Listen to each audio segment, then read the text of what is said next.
Alright, so we developed a composition, thumbnailed it out, and in the earlier stage we figured out where we want to mass the forms and the grouping together and how we want to lay it all out on our page for a nice composition. So we're going to jump into Max. What I usually do is start blocking it in. So I'm using simple primitives here to block in my composition through the camera. Very simple. This is going to give me an idea of where everything lands, the space in the scene, and basically as a placeholder for me to take each area and start up-resing it in the model, as we will jump into in the next step, and start really modeling this stuff out, adding details and replacing these placeholders. But this really gives me an idea of the placement of everything in my shot. Now the camera angle we've kind of touched on in the composition stage, but we can come here and take a look and move our camera around until we're happy with the composition that we want and something that matches what we've painted. So I've taken a look at the painting, my concept sketch or thumbnail sketch for my composition, and taken my camera and placed my horizon similar to what I had sketched out and masked in the architecture here just how I had it in the sketch. So you can move and rotate your camera, you know, if you're not happy with certain things, you know, it's pretty easy for me to push things around and get exactly what I'm looking for. So if I'm unhappy with the placement of that, I can move it around, I can scale it, or the camera, I can see, well, I don't want the edge of that, maybe I want the edge of that top to go out of frame. I can lower the camera and get it out of frame if I need to. So real, you know, fine-tuning adjustments based on the composition that we have thumbnailed out. But we can still move things around if we want to get a really nice shot. So now that we have an actual physical camera in the scene, we can start moving it around and placing it. So maybe that was a little too close. Maybe I see a tangent right there. I may make it bigger. But everything's going to start getting blocked out in 3D and then move it around. And we can still move things around when we start modeling, but this is going to give me a good idea of where everything's going to land. So let's take this and start jumping into modeling and start detailing some of these things up. Alright, so let's start the modeling process. And this is the set that was previously done for the scene, but we're going to just break this down and see what it was made of and then recreate it exactly the same way. So we just did a little separate there and we see all the different little pieces, not too crazy. So we start off with just a simple archway with a backing there, and this is a real quick way that I do arches, using a cylinder and creating half of it first and moving it up to get that Indian style architecture that we were talking about, just grabbing the verts and moving it until half the silhouette has that look in an archway. Then I'll duplicate it over and grab the vertices and snap them together, merge them together, merge the vertices, and we have our archway. Now we do also want to extend the bottoms, so we just extrude that edge from the center, bring it down, and we have our simple archway. And again, this is just one way to do it. There's tons of other ways to do it as well that you might know that are faster or better. I'm not a master modeler, but I just found certain ways to do things that works for me. So I extruded out the outer face, and now I'm just moving the vertices around to get the look that I want for the wall, cleaning up edge loops, and there you see just moving it down, make it a little bit cleaner, and straightening out those verts on the side, making sure everything's aligned. And we can scale it down here, and we have our doorway here. Just grabbing that edge, if we want to grab a frame of to create a little trim, we can, by just extracting out those faces, bringing it out again. I could have duplicated a version too before I extruded it out to make that wall, but if you forget, there's always a way to extract the faces by selecting them and then going into extract faces. So that's a little trim I wanted on the doorway. And we'll smooth these things out, add some edge loops and a little bit of bevel, and sometimes it may be required, sometimes it may not be, but you can see the simple little trim frame that I'm putting in there. Again, pretty simple stuff. I'm not too worried about how accurate this is right now as far as keeping the thicknesses the same. This is going to be an asset that's going to be far midground to almost background elements. So we don't need to be super clean with this. We don't need to be super tight. We can get away with doing some quick and dirty modeling. And even this might be a little too much, just beveling it, but why not? We could do it quickly, and you can see me just going in there adding edge loops to the edges there, so when I smooth it we get some nice a nice bevel on the edge there. And this has been sped up about 200%, so I hope it's not too fast, but this is pretty simple modeling stuff, nothing too advanced or complicated, so I'm hoping you guys could follow along pretty easily. If you're used to any kind of modeling, this will probably be the simplest around. And sometimes, simplicity is all it takes. I'm using this basically as a base to get some lighting out of it. You could paint it or use photographic reference, but it may not look the same. So I use 3D as a basis to light and develop the scene that I need for my shot. Here just adding some edge loops, keeping it clean. There was no faces on the bottom there, so I hit it up right there just to keep everything nice and clean. I think the reason was that I wanted to bring in that back edge and it wasn't allowing me for whatever reason, but I just wanted to cave it in a little bit so that it looks like it's going in, and then I'll go in and I'll fix my edges again by going to my profile, grabbing them all and scaling them to make sure they're all aligned. And again, keeping it very simple. So we have our doorway, and we can duplicate our trim, grab vertices and move them around so we're not recreating geo. And we got our trim for the entryway. And once we have this piece, you'll notice like in a lot of the reference that we looked at, there was a lot of repetition. So that's going to work for us by creating complexity through repetition.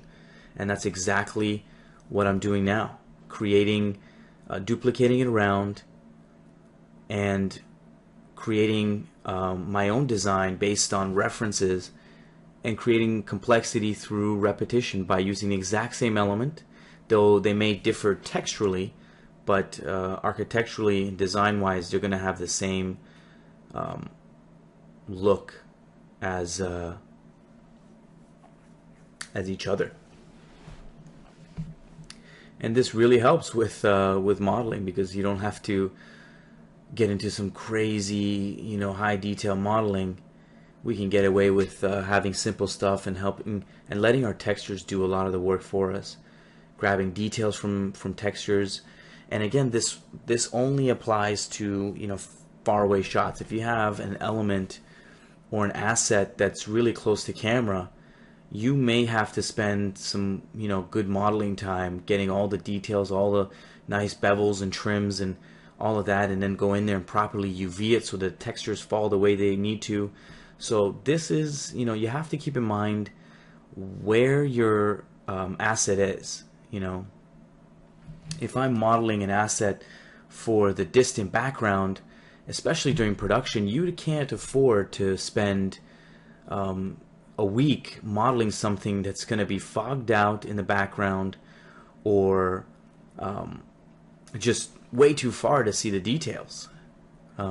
So you have to use your judgment and your time wisely, because in production you don't have that luxury. Or if you're doing freelance work, if you're on a tight deadline, you can't afford to spend a week modeling something out. You want something quick, you want something dirty to light, render, and then paint on, and that you send to your clients, and they'll be super impressed by the quality of work that you're sending out, because the lighting will be really well done, legit, and realistic, not to mention the quality as well.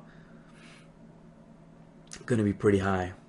So again, this is quick and dirty, moving things around, maybe creating a top headboard piece there. Create some more detail, some breakup in those big door planes, and maybe add a different textural feature to that as well. Something that we took a look at in the photo reference. See, quick duplicating of stuff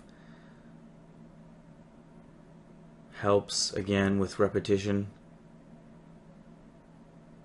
And there you go. We have our facade right there for the front face of that building.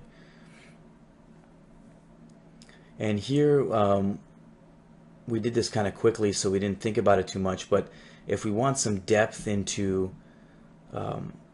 our element, we want to pull that back so that it goes further back. Those archways there's depth in it. It just doesn't stop at a wall. So I combine them all, grab the vertices, and just move them back into depth in that space there. I grab that whole facade there, duplicated it over, and move it around to try to get another face. And that's how simple it becomes. When you do buildings, especially with high repetition, we have it's almost like a easy way to do it is, we'll use that repetition to our advantage, adding complexity. And buildings do tend to be, very symmetrical, have repeating designs, and that's what makes it really easy. We model one facade of a face, and then we have another facade pretty easily. Thinking of different ways that we can merge this without having intersection there. Maybe move the vertices around to try to make it work near that edge. Usually I would go in and actually be precise with it if we did see that face.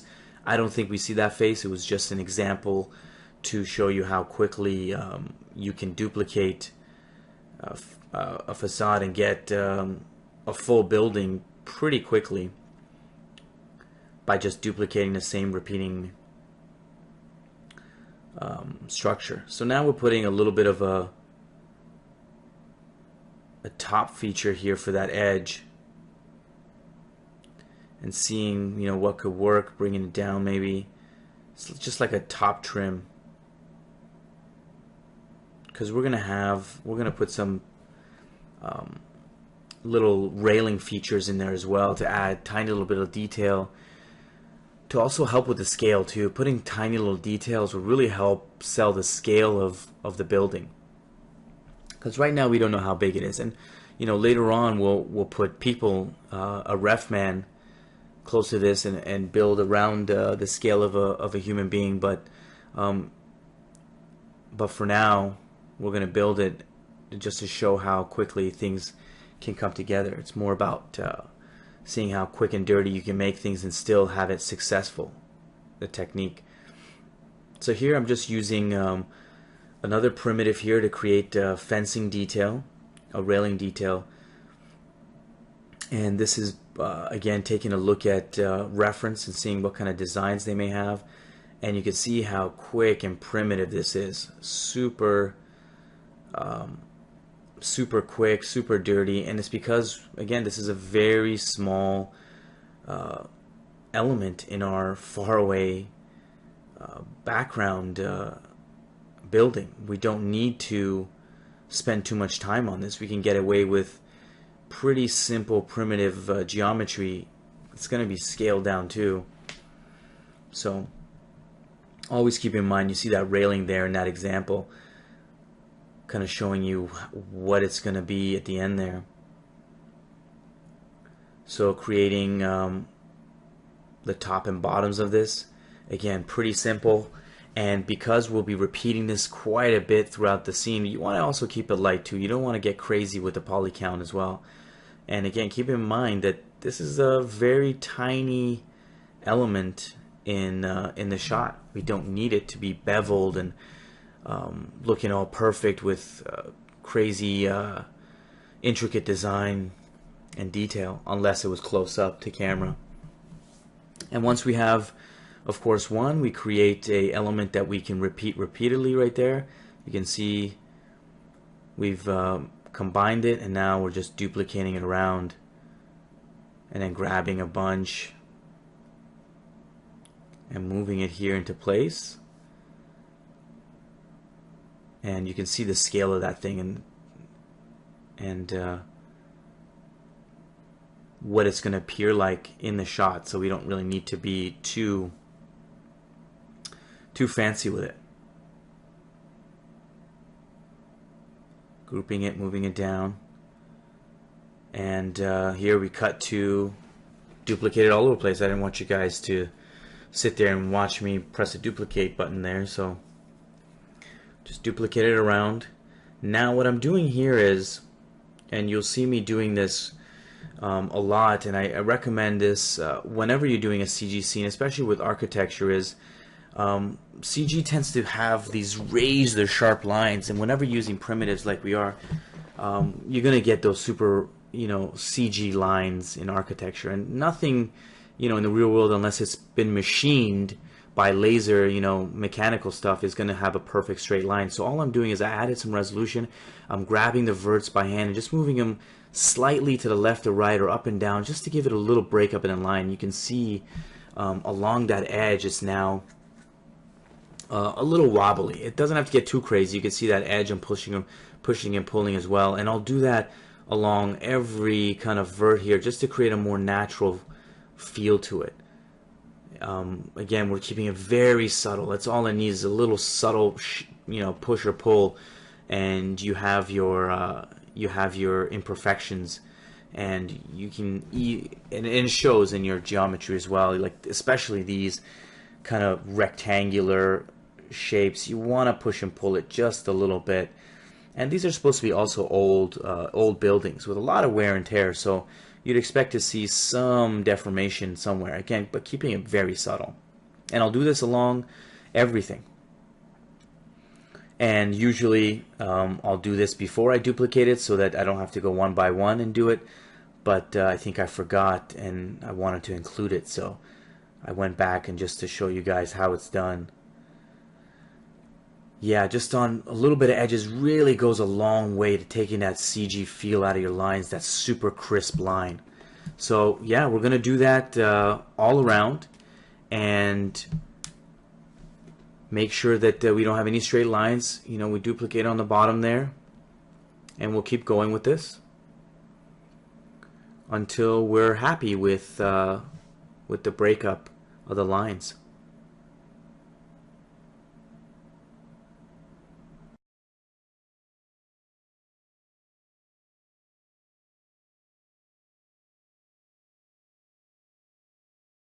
So you can see from what we've been modeling, we've been keeping it very, very simple And this is as far as I'll take it. I don't need to go any more detail than this.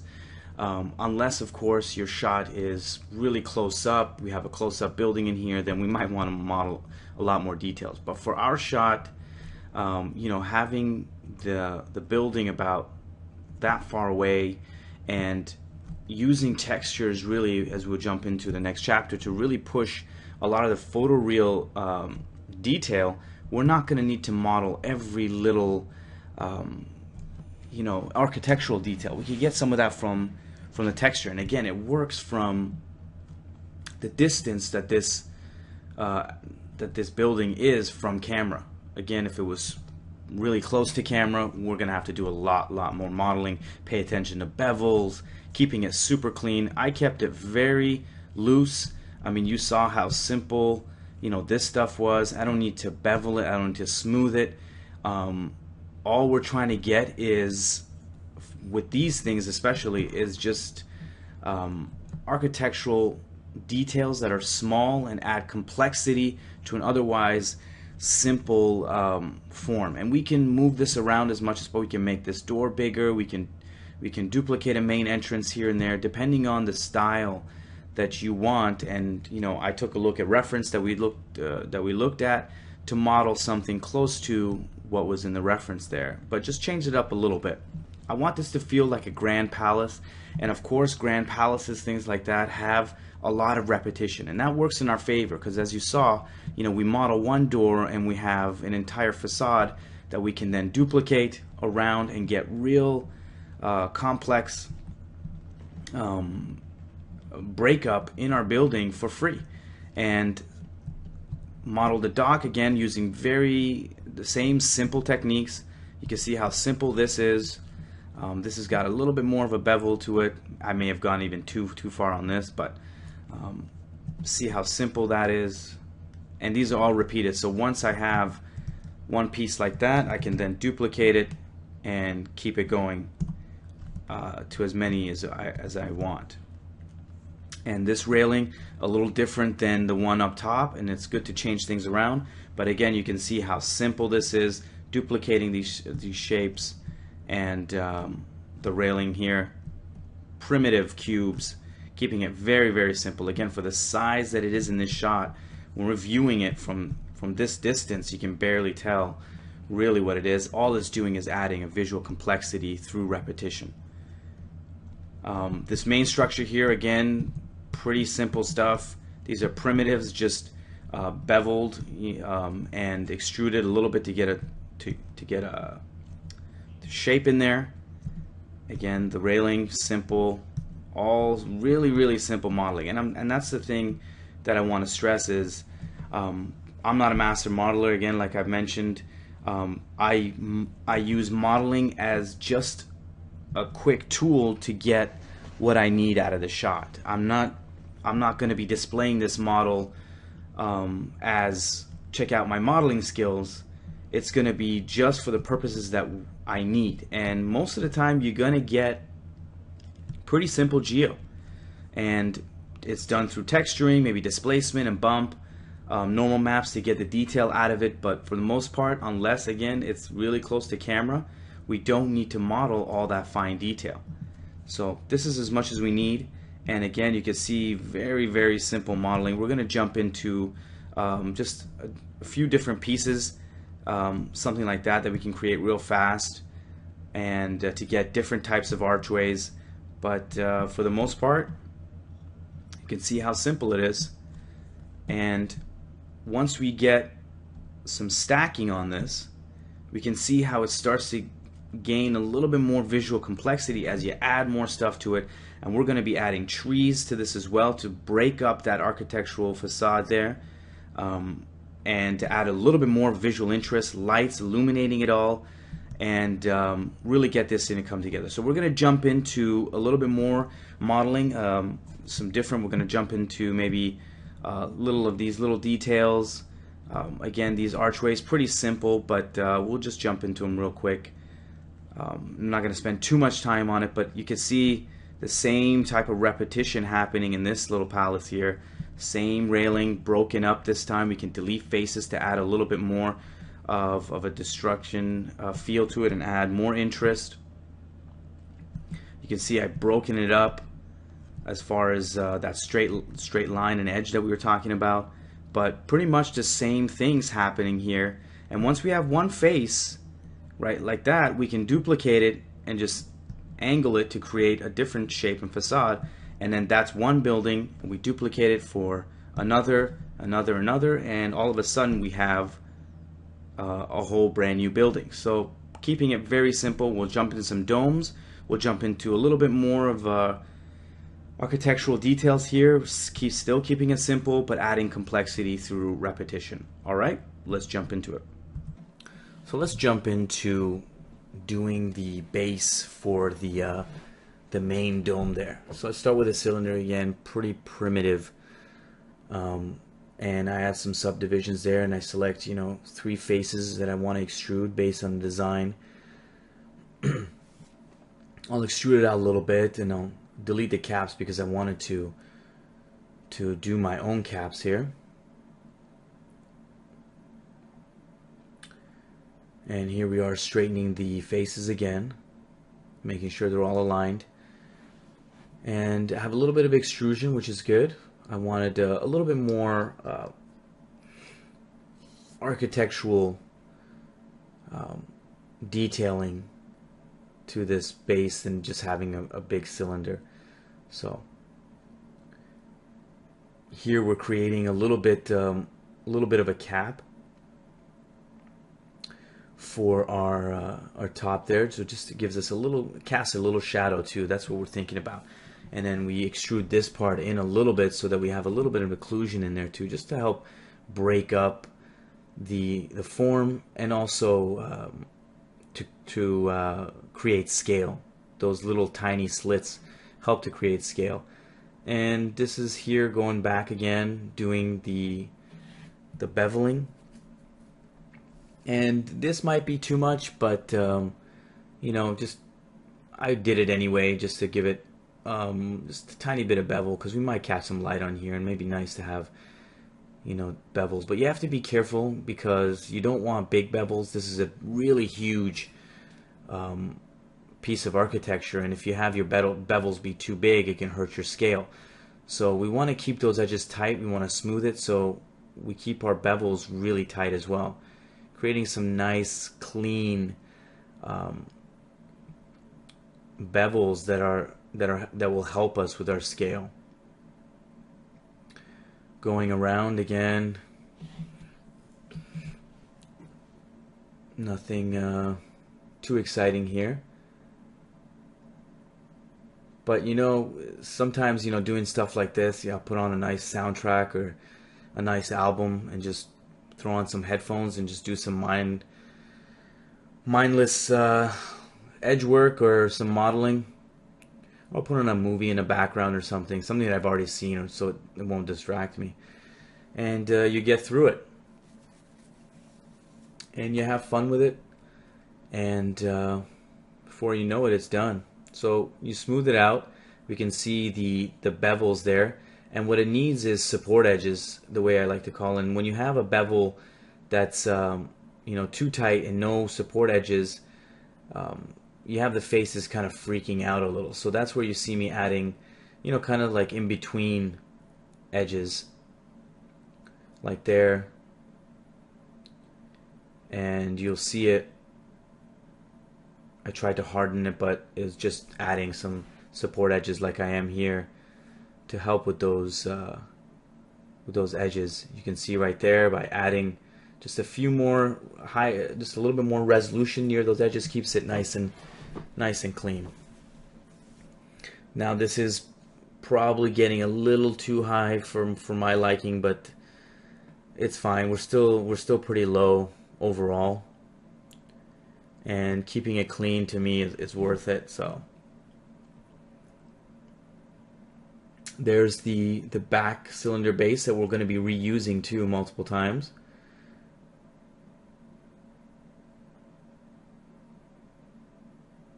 Finding the right scale and position, and then we'll duplicate it to recreate that the massing that we saw in the blue mosque in Turkey, and to kind of create our own little spin on it. And what it does is it adds a bigger feature to this. This palace, I want it to be the feature, so we're going to add a lot of not noise, but just architectural features that make it look grander than what it actually is. Here we're creating another arch, a different kind of arch than the last one.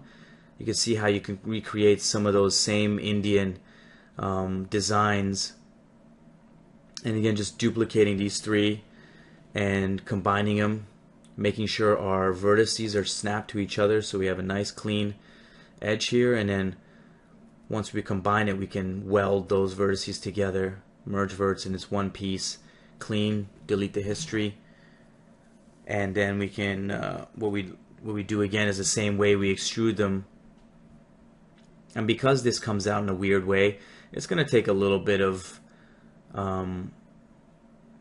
fixing up. And again, this might not be the best way to do it at all. You can draw curves and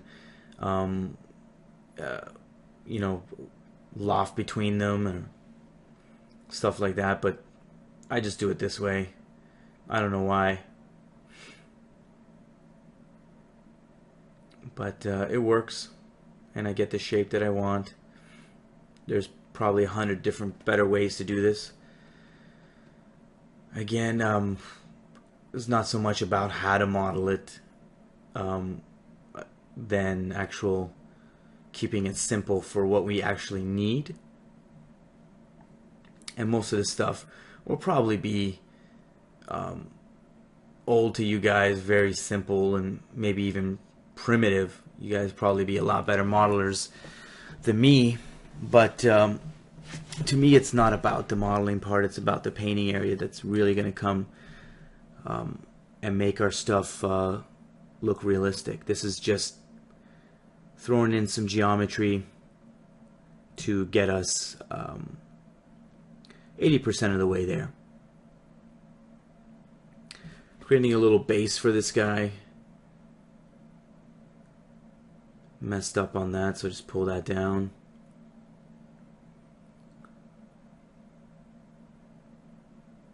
Again, just keeping it pretty simple, nothing too crazy.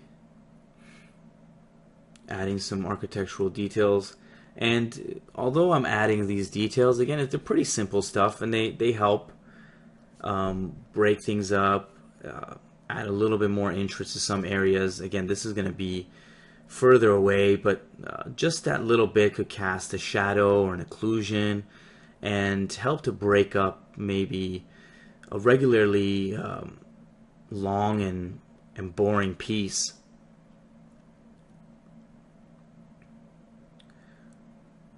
So just another feature that's getting added here. Create some slits. Again, the purpose of this is just to create some breakup. Nothing more than just breaking up a big face with something. So here after I've done that, I've merged these together and welding those vertices together. Now we have one whole piece, and we can scale it to make it the right width if it's not no biggie. And what we want to do is create an archway or a design that can be easily repeated. So this is going to be for a ceiling piece, maybe going into the ceiling, adding just a little bit more detail here.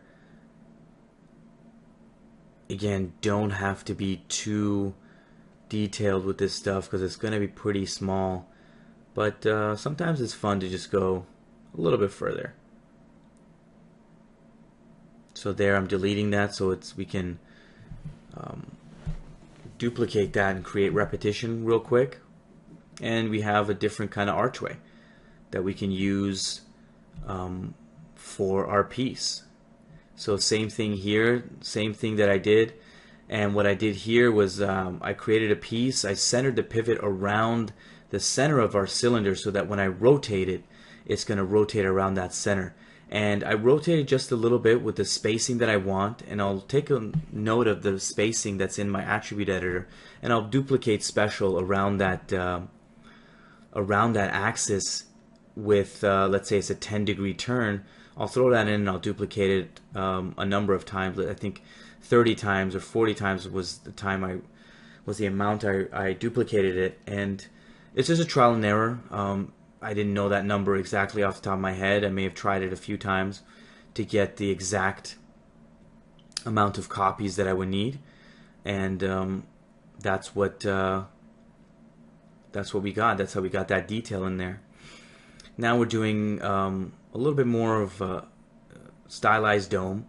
Started out with a sphere and deleted half of it, grabbed that down, and what I like to do to change the shape is just to create a lattice to create that Indian styled dome, to push and pull those points to create a little bit more of that Middle Eastern or Indian vibe.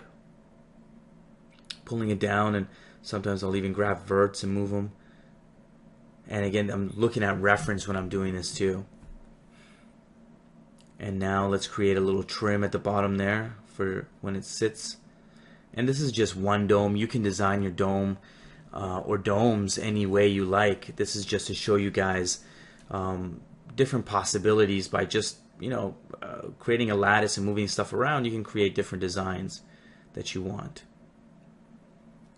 And we're going to add some support edges there and smooth it out, and we got a nice Indian looking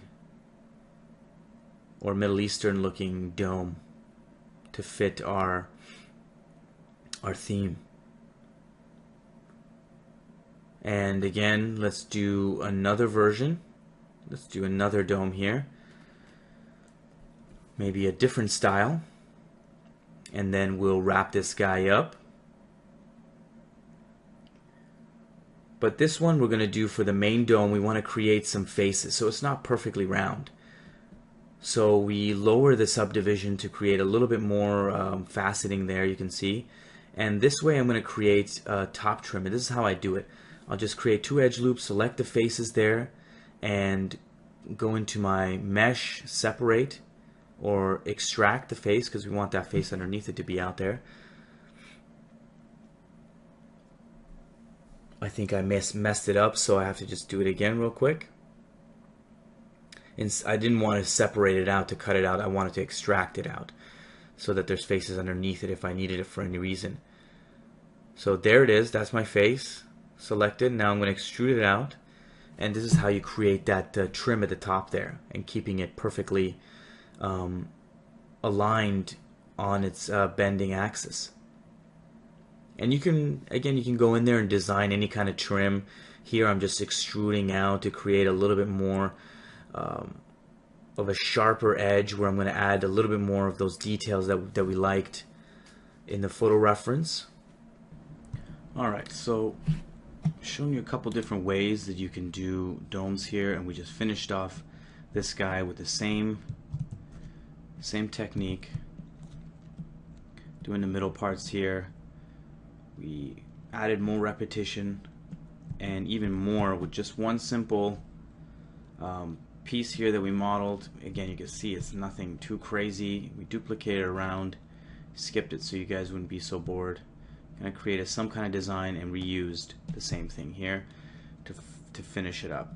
Again, nothing too crazy, nothing too complicated, but you can see how while creating a few facades and domes and little details, we can get a lot out of it by duplicating and creating complexity through repetition.